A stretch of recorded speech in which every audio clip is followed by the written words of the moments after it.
TV.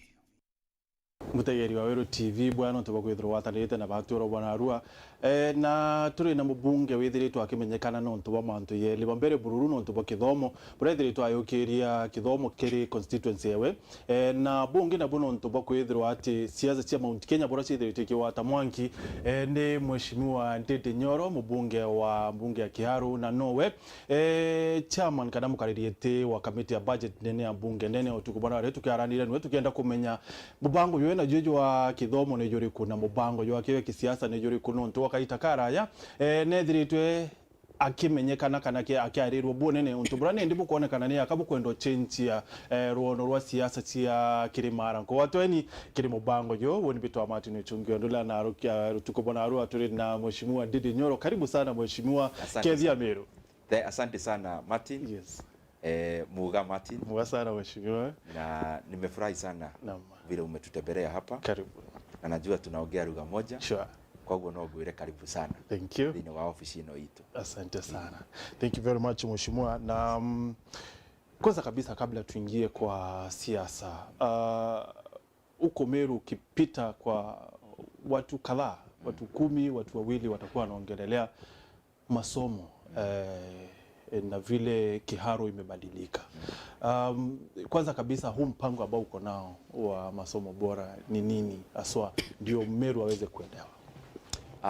Tena nataka nitoe shukrani sana kwa kututembelea hapa hii ofisi. Martin, hii ofisi ni yako. Asante. Ni ya Wakenya wote. Nashukuru. Kwa sababu tuko hapa kwa niaba ya wadosi wetu. Naam. Na wadosi wetu ni wananchi wa Kenya. Na kwa hivyo feel very much at home. Ya pili ni kusema ni vizuri sana umetembea hapa tuongee maneno ya maendeleo. Kwa sababu saa zingine sisi viongozi tunaweza ongea siasa sana, tusahau ile kazi muhimu kabisa ni kazi ya maendeleo. Na ile swali umeuliza KIHARU, tuko na kazi tumefanya katika upande wa elimu ambao unafanya saa zingine unaonekana ni kazi uko bora. Ya kwanza, unajua mimi nilichaguliwa my first term in 2017. Na katika hiyo term tukaegemea sana kufanya kazi katika shule zetu za msingi. KIHARU ni constituency kubwa kwa sababu majirani wetu wakiwa pamoja bado hawa population yao bado iko chini ya KIHARU na large size na kila kitu. Na kwa hivyo vile nilichaguliwa nikaona nikiendelea kufanya kazi kama vile inafanyikanga haitaonekana. Kwa sababu nitafanya kazi lakini kwa upana wa constituency itakuwa ni gumu sana kuona hiyo kazi. Na kwa hivyo tukaanza kumpangilio. Tuko na shule za msingi 112. Katika our first term ama muhula wa kwanza tukafocus vile tunaweza jenga infrastructure katika hizo mashule, na wale wako nazo mzee vile tutakarabati zikae shule za kuheshimika. Na ningetaka nikueleze ya kwamba katika hiyo muhula ya kwanza katika shule zetu zote za msingi 112 zote tulikarabati, tukaweka madirisha zile hazikuwa zote sasa ziko na madirisha, milango. Na KIHARU shule zetu zote za msingi madarasa zote ziko na tiles. Watoto hata wa class 1 wa grade 1 up to the entire primary school wanasomea shule ambazo ziko na tiles. Katika hiyo muhula pia tukaanza shule za sekondari ambazo pahali tuliona wanafunzi wanaenda bali, tukaanza shule zingine samba za day school na kazi nyingine mingi ya elimu kama kupeana basari kawaida tunapeana na support of education kijumla. Sasa hii mwaka ama muhula hii sasa tuko katika last year, mimi vile nilichaguliwa nikaona lazima nikuje na something different ya kusaidia wazazi. Na haswa hii mpango nilitokea ama nilianza kwa sababu sana sana ya kwenye nimetoka. Na kwa hivyo nikaona tuanze mpangilio ambao utaondoa gharama kutoka kwa wazazi. Hiyo mzigo ni bebe mwenyewe kama kiongozi nikipitia KIHARU NGCDF. Na kwa hivyo tukazidua programu ya KIHARU Masomo Bora.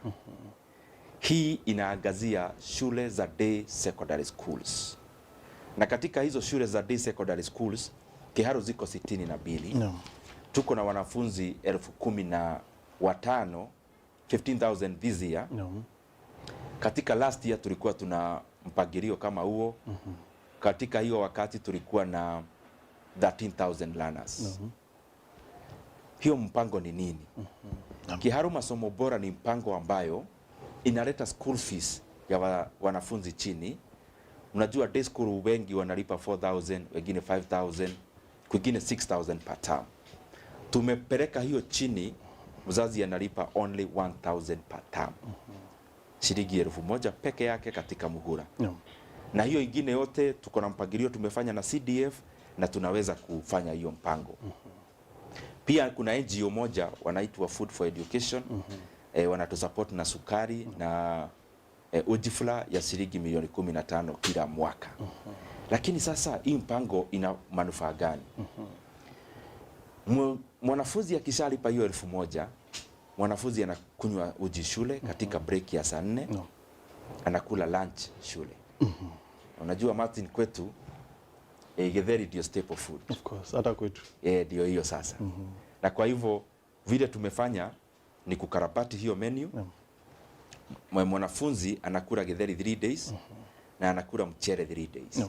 Kwa sababu hata Saturday tumetoa chakula, wale wanaenda shule zetu za day wanakula huko. Katika hiyo mpango pia tumeweka shilingi milioni 100 miaka 2 financial years. Mwaka last year na this year yote ukijumuisha 100 million ya kuendelea kuongeza infrastructure katika mashule zetu za day. Infrastructure kama laboratories, kama halls, kama libraries and the other infrastructure that make sure ile masomo tunapeana ama elimu iko of high quality. Katika hiyo mpango pia tumeweka katika from NGCDF ya KIHARU 20 million shillings ambazo tumenunua revision books ambazo zinapeanwa katika day school zetu. Na ya mwisho, just to make education exciting, tumesema every last Friday of the month watoto ama wanafunzi wa day school za KIHARU lunch wanakula chapati. Na tushaanza last month, na hiyo tu ni ya kufanya wanafunzi wapende shule. So hii yote vile nimekueleza hapo beleni, mimi haswa nafanya kwa sababu mimi mwenyewe familia yetu haikuwa inajiweza. Na nilikuwa naona ni aibu mzazi kila siku anakuja kulilia mwalimu tusifukuzwe shule. Na kwa hivyo nilianza hii mpango haswa ndio mwanafunzi wote akisoma mzazi wake asiaibike. Na something else tumesema Martin, ukiwa wewe pengine uko na your auntie yako KIHARU,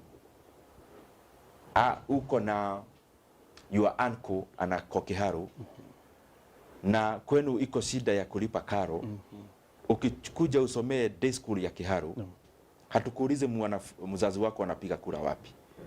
Unaingia shule, hata wewe unalipa hiyo 1,000 peke yake. Kwa sababu mwanafunzi hajui kura. Mwanafunzi kwa saa hizi anataka elimu. Na ndio we have opened our borders. Even anyone who comes to KIHARU anaenda shule zetu, haulizwi maneno ya kura ya mzazi. Huu mpango ni wa day schools. Kwa boarding schools nazo unafanyia nini? Kwa sababu kuna watoto waliperform na wako boarding schools. Pia wao wanasikia, ama wazazi na watoto pia wanajisikia ni kama wanafaa kuwa na hiyo right ya kufurahia kile ambacho wale wa day schools wanafurahia. So wale ambao wako boarding schools wananufaika kiaje? Martin, KIHARU Masomo Bora ilibidi kwanza lazima tukiangazia shule ziko ndani ya KIHARU. Kwa sababu vile unajua CDF inafanya kazi, siwezi enda constituency ingine kufanya kazi. Kwa sababu kuna mbunge huko. Na wabunge wengi wanafanya kazi mzuri. Na ndio maana sasa hiyo ingefanyika tu shule ziko KIHARU. Lakini wale wengi pia wetu wanaenda katika shule za boarding. Tuko na bindu kadhaa ambazo tunasaidia. Ukipita KIHARU ukiitwa shule ambayo ni national extra county, we make sure umeingia huko. Tunagojeanga wale wafadhili wengine wanachukua. Unajua kuna wale wanachukuliwa na Equity na other banks kama Family Bank, kama Sidian Bank, na wengine wanachukua. Tunagoja wengine pia wachukue. Tuko pia na wafadhili.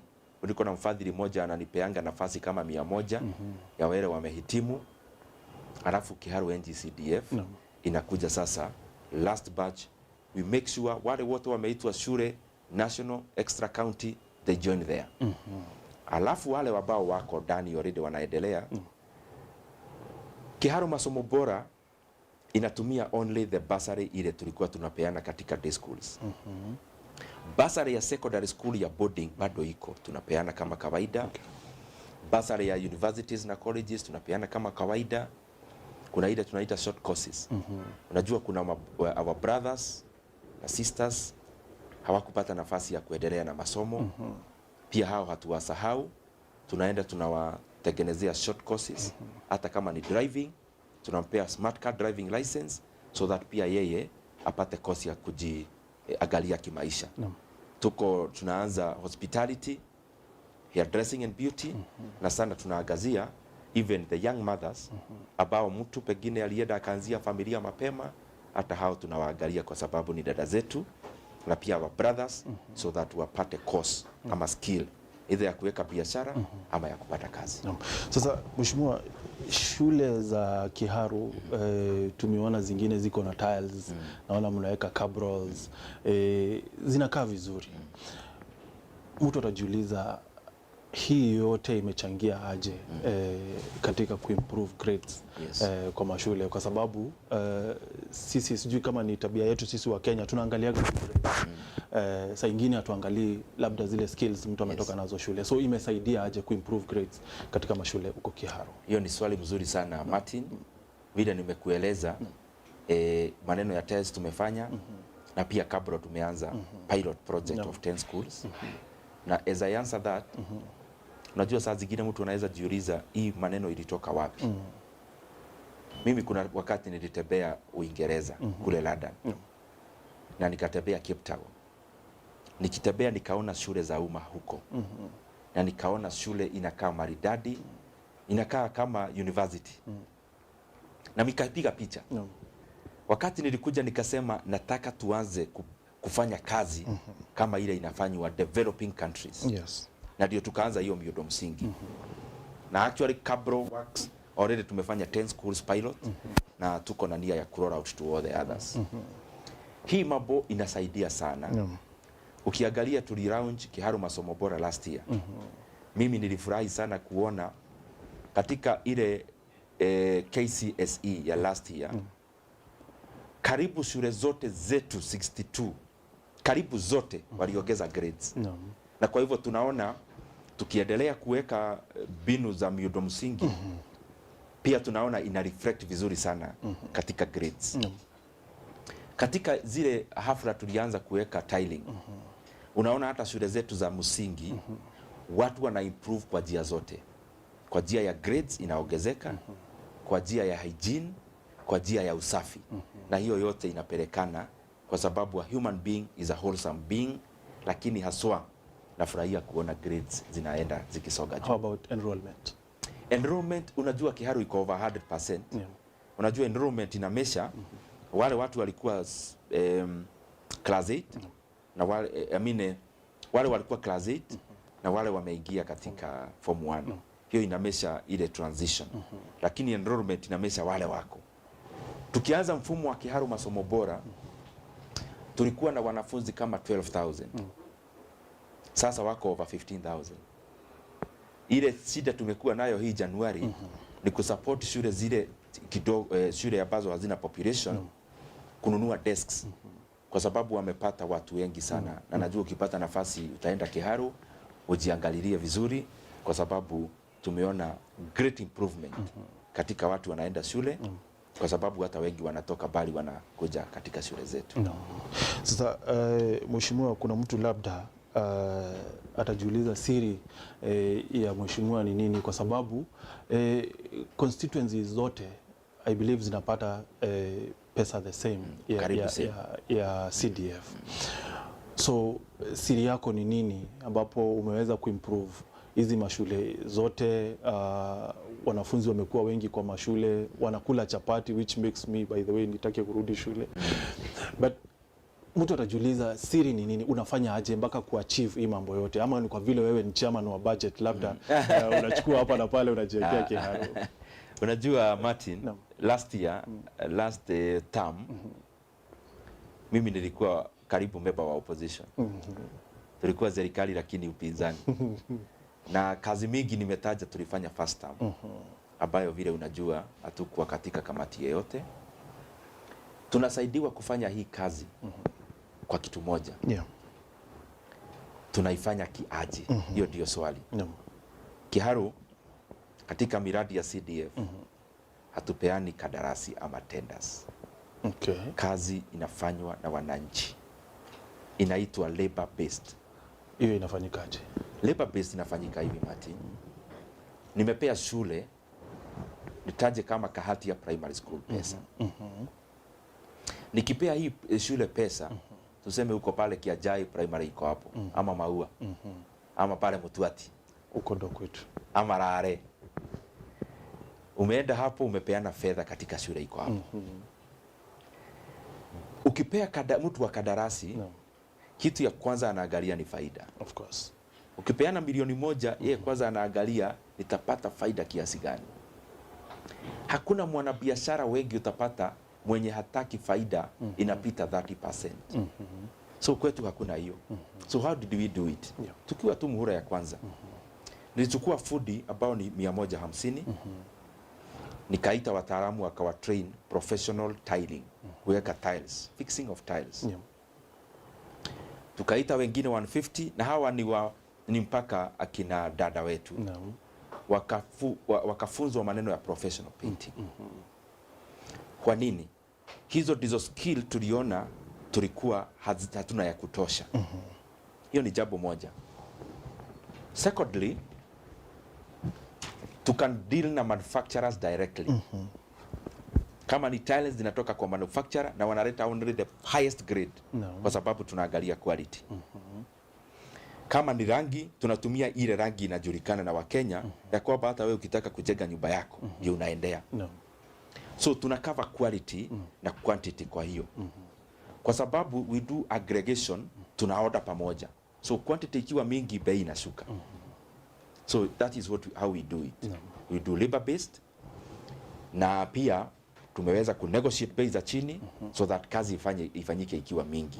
Na tunatumia the local person, ndio pesa izunguke hapo. Madirisha tunaangalia shopping center iko karibu. Ile tumefanya ni kuweka standards, standardization. Kama ni mlango ya KIHARU tunajua tunatengeneza ya hii gauge na tunatengeneza this size kwa mashule zote. Mashule zote. Na tunatengeneza chuma hii. Kama ni dirisha tunatengeneza this size, inafunguka nje. Yani tuko na specifications.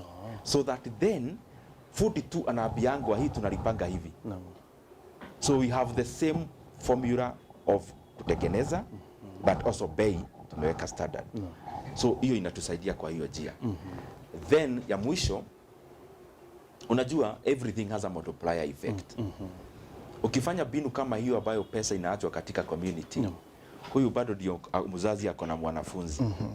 Anaweza kulipa hii 1000 haraka kwa sababu akipewa kibarua anapata njia ya haraka ya kutengeneza pesa. So hiyo ndio most of the difference ambayo tumefanya. Labor based na kufanya data, tulichukua data katika mashule zote tukianza. So in our allocation of money, tunajuaga tunaallocate pesa hii ya kufanya hii kazi. Yes. So on a lighter note, now that hakuna contractors, yako unawachiwa ngapi? Unajua the beauty Martin ya kufanya hiyo kazi hivyo, hakuna leakage. Tukiletea shule ya Mutuati pesa, na peana example kama hiyo, ama shule kama pale Imenti, ama pale Mikidori, ukipea shule pesa, wasimamizi ni hawa wako hapo. So ukileta yote inabaki kwa community, and that is a very good thing. Good. Sasa mheshimiwa, katika wanafunzi ambao waliofanya mtihani wa KCSE mwaka uliopita, kulingana na takwimu zinaonyesha kwamba wanafunzi takriban 1200 hawakumaliza form 4, wale ambao waliingia shule mwaka wa 2000. Was it? Yeah, 2000. Wale ambao waliingia form 1 2000. Na hii sasa kulingana 2020 yes, yes. Ambao alafu wakamaliza shule wakamaliza form 4 2023. Okay. Nationally takriban wanafunzi 1200 hawakumaliza form 4. Na waziri wa elimu alipoulizwa akasema hii ni negligible. Sijui unaweza sema nini tukiangalia kama KIHARU kwa mfano, tuseme lazima kulikuwa na a certain percentage ya hii 200,000 hawakumaliza shule form 4. Hawa watoto wanapotelea wapi? Na KIHARU mnafanya nini kuhakikisha wale ambao wameingia form 1 hii mwaka 2024 watamaliza shule 2027 wote? Hiyo ni jambo ambayo ni jambo that we should take very seriously. Kwa sababu education what it imparts on the learners haisaidii huyo mtu peke yake, inasaidiaga uchumi. When you have a refined labor force, you become more attractive as an economy. Na ningesema pengine hao watu, kuna different reasons in my opinion. Ya kwanza, uzazi anaweza kuwa alilemewa hapo katikati. So ni jukumu yetu kama viongozi to identify those kind of people, tunawasaidia. Ya pili, inaweza kuwa pia ni maneno ya kijamii. Mtu pengine fedha hazikosi, lakini iko maneno ingine ya kijamii ambayo inateka nyara huyo mwanafunzi. In a nutshell, ni kazi yetu wote, viongozi, wazazi na community, to make sure that we are our brother's keeper. Ukiona kuna kijana wa neighbor amekaa muhurabiri haendi shule, I think ni vizuri watu wanajiuliza maswali. Na pia na shukuru pia our chiefs wamekuwa very forthright to make sure that those cases are very reduced. But I am sure, as you have said, we have some room for improvement. Sasa mheshimiwa, kwa sababu kulingana na maongeo ambayo yamekuwa, lazima of course uko na ambitions za kisiasa, na huu mradi wa masomo bora ya KIHARU, sijui kama umeweka mikakati gani kuhakikisha kwamba after umeondoka umeendelea kisiasa ukatoka KIHARU, ni mikakati gani ambayo umeweka wewe sasa kama mbunge wa KIHARU kuhakikisha kwamba huu mradi utaendelea, ama ni wako tu ukiondoka uishe? Hii mradi ilichukua miezi mingi kufikiria na kupanga. Na mradi kama huu ujue other constituencies kama Kipipiri already wameanza, kama Kiaba constituency wameanza. It is sustainable through NGCDF. So hii si mfumo ya kujaribu, ni program ambayo iko sustainable. Na mimi natarajia even other constituencies who are doing it will equally be successful. Very well. Now, mheshimiwa umesema kwamba lengo lako ni kuhakikisha kwamba zile pesa za CDF zime remain pale KIHARU, right? Ambapo unatumia hiyo mfumo wako wa kuhakikisha unapatia watu wa pale nyumbani. Meru County kuna mfumo ambao wanatumia wa MTF ambao unaujua. Katika miradi mingi especially ya barabarani, ya kutengeza barabara. So mbona usiopt kama huo mpango wa MTF? MTF ni gani? Mechanical transport. I see. Hiyo bado iko, hata everywhere is usually there. Unajua ni every government office in the regions, especially Kera, wanakuanga na ofisi ya machines. Na that is actually labor based. In other words, vile unafanyanga, unakoboa hiyo machine, unafanya unalipa hours. Hizo binu yote iko na pros and cons. Labor based is very intensive in supervision. Kwa sababu lazima uangalie kazi kwa karibu. Lakini the benefit it is very cost effective. The other one sasa ya kufanya kadarasi unapea mtu utakuja supervision but you also pay higher. So every area has its advantage and its disadvantage. Lakini ujue ya kwamba CDF aso haitengenezi barabara.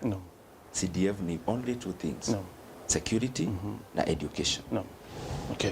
Sasa mheshimiwa, tukimalizia hii mambo ya education, unajua saa hii kama vile nilianza kukwambia ni kwamba huu mfumo wa KIHARU umeongelelewa sana, especially Meru ambapo mahali natoka, na najua wabunge wengi labda wamekuja kusoma huko KIHARU.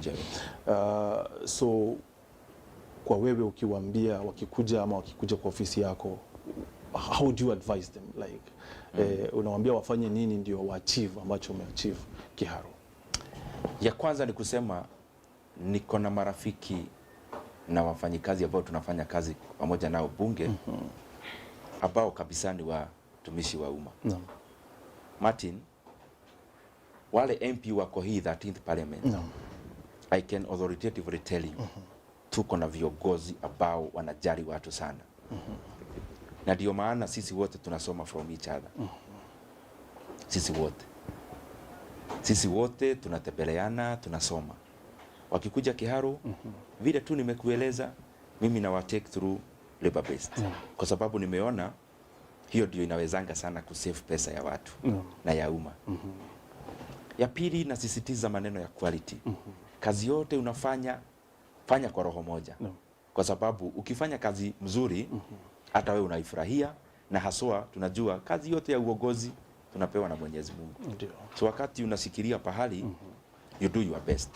But also, Martin, wacha nikwambie, hii Meru, unajua karibu wabunge wenu wetu wote ni marafiki wangu. Nasoma mambo mengi kutoka kwao. Ukienda pale kwa Kanyuithia, ndio namuitanga mheshimiwa wa pale Tigani ya West. Ni rafiki yangu, ni chairman wetu wa agriculture katika bunge. Puri vile unaona ni rafiki yangu sana. Pia anasukuma kazi vizuri. Wabunge wote, hata ukienda upande wa Igembe, akina John Paul, akina daktari, even your MP TJ. Wanajaribu sana kufanya kazi vizuri. Hata daktari wa pale Imenti, na pia rafiki yangu hapa town Daud, all of them, akina John Paul, wanangangana sana and they are doing a great job. And we learn from each other because that is how we improve. Naam. Sasa mheshimiwa, nikitaka kujua mbona hukufuatana na rais katika siku zake 3 Meru, lakini kwanza kabla tufike hapo, hii masomo bora imekuwa hyped sana. Unaitumia kama launchpad ya kisiasa, kwa sababu mambo yameongewa sana huku Mount Kenya about ambitions zako za kisiasa. Tuliona wakati fulani wanasiasa wabunge walikuja mahali wakasema wewe ndiye kingpin wa Mount Kenya. So hii masomo bora vile imekuwa hyped, is it a launchpad ya kisiasa ama? Unajua Martin, ukisema leo ni Friday na ni Monday, hawezi badilisha. KIHARU masomo bora, wazazi wanalipa 1000 shillings. Na ni kitu ambayo ni ya manufaa sana kwa wazazi. Secondly, kazi mingi nimekueleza nilifanya katika muhula wangu wa kwanza. Kwa hivyo ni vizuri kama viongozi unafanya kazi kwa sababu uko na nafasi. Sio kufanya kazi kwa sababu kuna kitu inatakikana. Hapana. Naam. Wacha sasa tuingie kwa siasa za Mount Kenya. Okay. Deputy President Rigathi Gachagua, ambaye mlikampaign sana na yeye 2022, ni kama hajafurahia maneno ambayo alifanyika siku moja, think ni mwezi huu bado, ambapo wabunge kadhaa walikuendorse kama kingpin wa Mount Kenya. What was that first?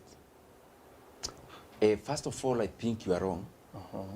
Kwa sababu mkutano unasema nilikuwa hapo na sikusikia hayo ambayo unasema haswa. Anaweza kuwa alifanya kitu lakini sio kile unasema. Secondly, just so that we don't dwell so much on that matter. Yes. Ningetaka ukinikubalia nikupe tu jibu moja tu ya kisiasa. Yes. Kwa sababu saa zingine naonanga we can dwell so much in politics. Tunasahau kitu muhimu kama maendeleo. Kama hii yote tumekuwa tukiongea. So niruhusu tu nikupe just one answer. Yes, please. Ya hiyo siasa. Mimi ni mbunge wa KIHARU. Na natumikia wa Kenya. Hii ofisi imekuja leo ya maneno ya mipangilio ya uchumi na budget. Kiongozi wetu wa nchi ni His Excellency Rais wetu Dr. William Ruto. No. Makamu wa rais ni my friend Mheshimiwa Rigathi Gachagua. Sisi wengine wote including Ndindi Nyoro, sisi ni watu ya mkono ya wadosi wetu. No. Kwa sababu watu wakifanya kazi kwa pamoja manufaa ni kwa nchi. So ndio nimesema badala ya tu ni vizuri nikupe my perspective. Yes, please. Nchi ya Kenya itaenda mbali sana kwa uongozi wa rais wetu. Na watu wakiwa kwa pamoja including county level, national level, output ama kazi inaonekana kwa urahisi na kwa haraka.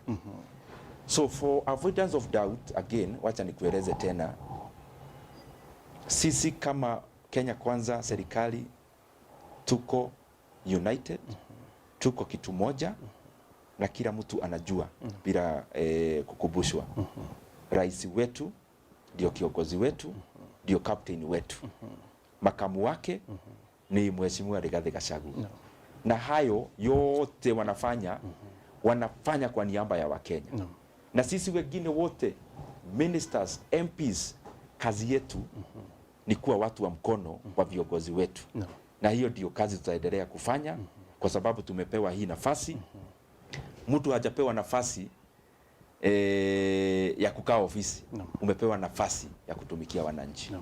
Lakini mheshimiwa, ukiwa katika hiyo kazi ya mkono ya president na deputy president, lazima umesikia somewhere kama unasema huko kwa huo mkutano ambao waliongea maneno, lazima umesikia wakisema kwamba 2027 Mheshimiwa Ndindi Nyoro ndiye tunataka akuwe deputy president wa William Ruto. Wewe kwa maoni yako haya maneno unachukulia vipi? Martin, unajua naweza kujibu ufikirie pengine sikupei jibu. Naam. Wakati tuko nao saa hizi ni wakati wa kutumikia wananchi. Naam. Na tumepewa hiyo nafasi. You know, many times I keep saying we get lost kwa vitu za huko na huko na huko. You forget uko na kazi umepewa. Ile kazi tumepewa ni kazi kubwa sana ya kutengeneza uchumi wetu, kutengeneza nchi yetu. Na mimi naheshimu viongozi wote. Na that is why I told you tukianza yale naongea ni yangu. Kwa sababu ukipata nafasi najua kiongozi mwingine anaweza ongea yake pia. Yangu ndio nimekwambia. Tuko na president ambaye anajitahidi sana kufanya kazi ya kutengeneza uchumi wetu. Tuko na makamu wa president ambaye ni rafiki yangu. Kazi yetu viongozi wote ni kuwashikilia. Kazi yetu ni kuwa watu wa mkono wa wadosi wetu, kwa sababu when we have a clear leadership as we have now, we are able to do more. Na kwa hivyo, I think that answers all the other question that you had asked. Yes. Kile tu sijapata jibu yake ni wale ambao walikutaja wakisema kwamba wanataka wewe ndiye utakuwa deputy president 2027. Umewaongelesha, wewe ndio ulikuwa umewaambia, mmepatana mahali waulize walikuwa wanamaanisha nini, ama mbona walisema hivyo? Martin, ile kitu utafanya you know, we could be living in different perspectives. Yes. We need to know who you are talking about. That is number one. Number two, ni kueleze kwa maoni yangu, maoni yangu kama Dede Nyoro. Tuko mwaka wa 2024.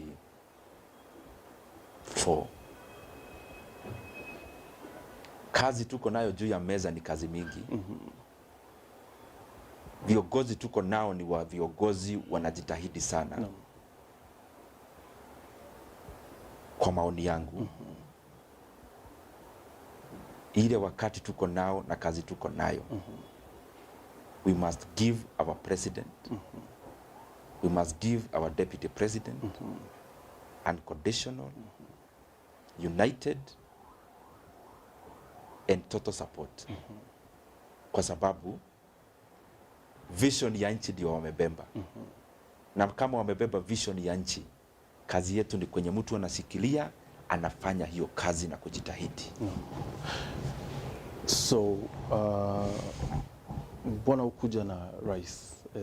Of course najua uko na constituency yako ambayo unashughulikia na huu mpango wako wa masomo bora ambao tumesema, but hapo awali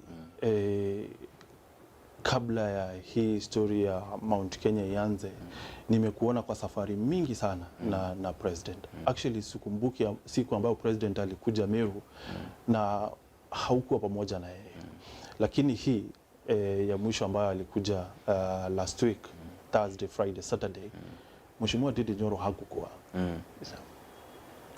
Martin, unanichekesha wewe. Unajua president alikuwa taki? Naam. Nilikuwa wapi?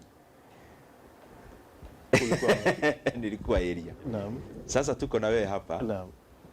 President ako kazi. Naam. Sio? Naam. President last week amekuwa Gilgil. Wacha niseme hivi. Naam. After election, unajua wakati wa kutafuta kura ni tofauti na wakati wa kuongoza. Naam. Ni tofauti kwa sababu kila mtu anapewa kazi. Naam. Minister wa barabara afanye. Mheshimiwa Linturi afanye ya ukulima. PS afanye yake. Mheshimiwa Kidiki aangalie maneno ya security. Sisi tusikilie maneno kama ile tunafanya ya bunge, budget na etc. So wakati mwingi tunaomba rais ruhusa kwa ile kazi ametupea. Ndio hii gurudumu iende vizuri. Lazima rais akiwa hapa, wakati mwingine tunaweza kuwa pamoja. Makamu akiwa hapa, tunaweza kuwa pahali moja sisi wote.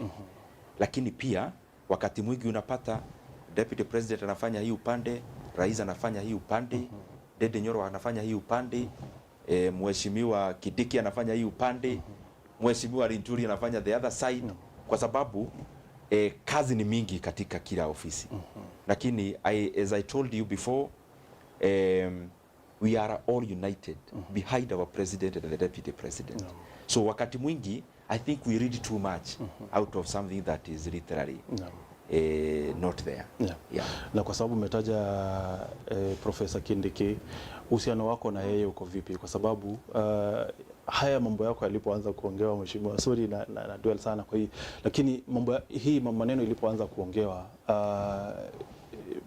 Meru region na Mount Kenya East kwa jumla, walianza nao pia kusema Kindiki, though Kindiki pia alikuja akasema sahi ni wakati wa kufanya kazi kama vile unavyosema. Uhusiano wako na profesa uko namna gani? Hata unauliza. Naam. Unauliza kwa nini? Ningetaka kujua kwa sababu na viongozi wote. Naam.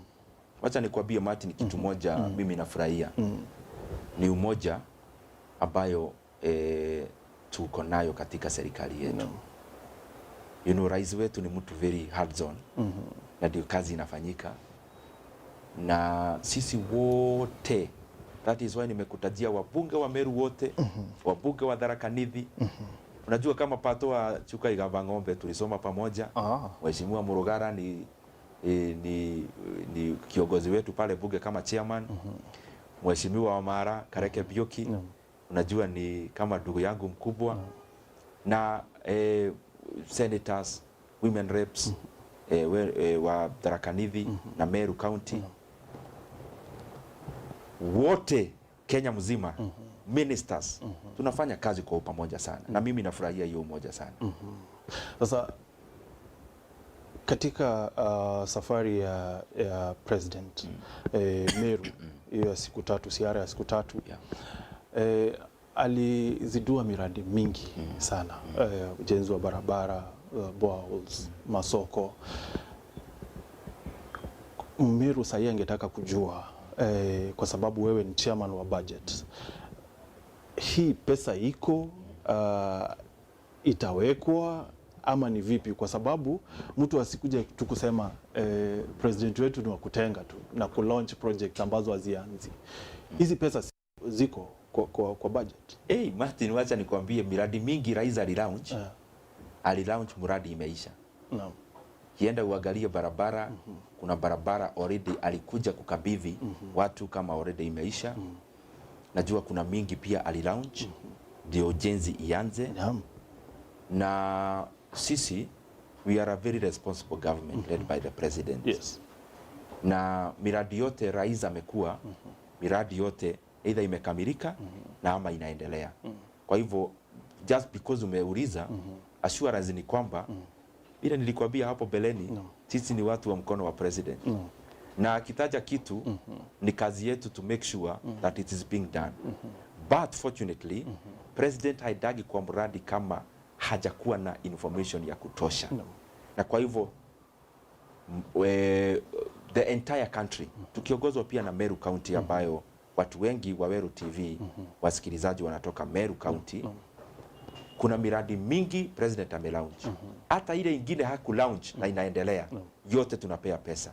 Kwa sababu tunataka miundo msingi ikamilike, the infrastructure, na pia the programs zile zingine kama za ukulima, kama soko, ambazo zinahusikana sana na uchumi wa Meru na uchumi wa Kenya, yote iende kwa pamoja.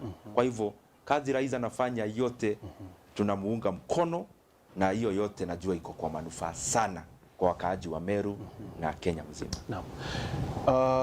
Baada ya ziara ya president ya Meru, kuna barabara kuu ya kutoka Meru kuja Nairobi. Yes. Iko vibaya. In terms of potholes, mpaka wengine wanasema hii utaifananisha na wakati wa wakana. Apparently, gari ya president ilipata puncture katika potholes moja hizo barabara mahali kunaitwa Ndarene, past Nkobo ukikuja. Na baada ya hapo Senator Kadhuri Murungi alienda kwa hiyo mahali ya ajali na alisema kwamba Mount Kenya East is neglected. Imewachanishwa kimaendeleo, na akasema kwamba Mount Kenya West ndio inanufaika sana kwa hii serikali. Mount Kenya East imewachanishwa. What should you say? Martin, wacha nijibu hiyo swali hivi. Ningejibu, ungeniuliza swali bila kuweka kiongozi na heshimu sana Mheshimiwa Kadhuri Murungi, ningejibu. Lakini vile umeweka Senator Kadhuri, uniruhusu nisijibu. Kile kitu nimejifunza na rais wetu kwa ile wakati nimekuwa katika uongozi, usikue mtu wa kuongea maneno ya viongozi wengine wamesema, na especially kama utatofautishana. Kwa hivyo vile umeuliza, kwa vile mimi naheshimiana na Kadhuri Murungi, niruhusu nisijibu. Lakini nijibu kijumla, niseme katika ile kazi ambayo inafanyika katika nchi yetu, kazi inafanyika katika eneo zote. However, tumekuwa na upungufu wa fedha vile unajua. Upungufu wa fedha kwa sababu Kenya tuli-launch miradi mingi sana for the last 2-3 years. Na after ku-launch hiyo miradi, ikakuwa fedha hazikuwa zinatosha. That is why kuna stalled projects everywhere. Everywhere in the country. Stalled project kwa sababu the government overcommitted. Tukakuja overcommit barabara mingi na inahitaji pesa. Tena ikakuwa ni pesa ya kukopa. Mwaka ya kwanza ikakuwa ni cleaning up, kuweka mahesabu ya serikali ikiwa laini. Kwa hivyo Najua Wakenya wamekuwa very patient with us, led by the president, but I also know tunajaribu kufanya juhudi zote to make sure miradi yote inaendelea katika nchi ya Kenya. Zile zote ambazo zimestall tumeweza kuweka ufunguo upya tena so that hizo miradi zianze kutembea kwa kasi. Kuna upungufu wa pesa yet KIHARU ina shine Kenya mzima. CDF inapewa kila pahali, my brother Martin. Na CDF, the beauty about it, it does not matter who you are. CDF iko na formula, ile napewa, ndio inapewa kila mtu, na mimi nafurahia sio tu kazi KIHARU tunafanya, nafurahia pia kazi wabunge wote wanafanya. Mimi najua najitahidi, najua priorities are different in various counties, but I know all the members of parliament pia tukiongozwa na wabunge wetu wa Meru wanajaribu na wabunge wote wa Kenya.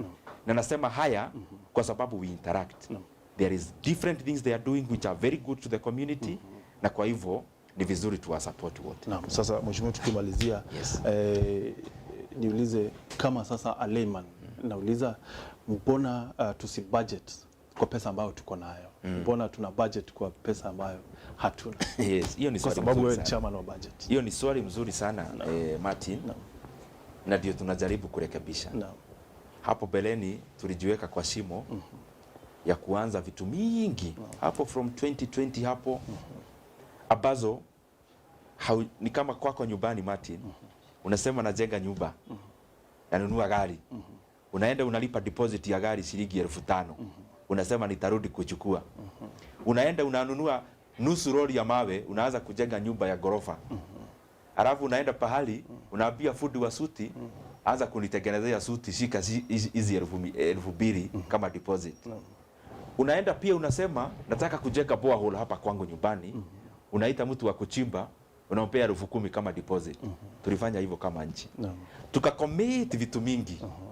Nyumba ile unaanza sasa iko foundation, inahitaji pesa ya kumaliza. Borehole mtu wa kuchimba ameanza anakudai. So ilibidi kwanza tuweke mahesabu yetu taratibu, ndio hata kama tutafanya hii kazi yote ifanywe kwa utaratibu. So for the record, uhusiano wako na Deputy President Gachagua uko sawa kama vile wa 2020? Hata sijui kwa nini unauliza. Kwa sababu mimi Martin, kitu moja najua, heshima ni kitu ya maana sana. Na haswa heshima kwa watu ambao nilikuwa karibu kusema wako juu yako, lakini ni heshima kwa Wakenya wote na kila mtu. Kwa sababu how I look at leadership myself, I have two categories of my employers and bosses. The category number one is the people of Kenya, who are also the bosses of my bosses. They are the people we serve. That must always be the primary reason we turn up for work. The other side are our political leaders. Our leader is the president, His Excellency Dr. William Ruto. Makamu wake ni my boss. Lazima mimi na sisi wote tuwape the support. Na ni vizuri kwenye tutatumikia to make the vision of the country better, that we have to keep on supporting them. They are our bosses, they are our seniors, they are our leaders. Na ni jukumu yetu kuwapea heshima na kuwapea support, kwa sababu when they achieve, we are all achieving as a team. When we all achieve as a team, Kenya achieves. When Kenya achieves, every Kenyan then achieves. Thank you very much. Nashukuru sana Martin. Tunashukuru, asante sana. Na mimi napenda pia hiyo shati yako, hiyo color. Hii shati mheshimiwa ilikuwa mimi naona uko royal sana. It's just a coincidence. Does not mean anything for the record. Asante sana. Asante sana. Thank you very much mheshimiwa. Tunashukuru kwa hii nafasi. Yes. Asante. Thank you very much. Na pia Weru TV na washukuru sana. Mumekuwa watu very supportive to us even before, kwa kupea wa Kenya habari ambayo ni balanced even when we were doing campaigns. Tunawaheshimu sana. Asante. And thank you very much Martin, even with your crew. Na we look forward to doing a lot for Kenya. Of course. Yeah. Thank you. Asante. Thank you very much. Mutegeri wa Wero TV, Mheshimiwa Ndindi Nyoro, mbunge wa kisio bunge kia KIHARU, na chairman wa kamiti ya bunge dene ya bunge nene. Asante sana. Mbeta wa Martin wa Chongi Ondola. Asante.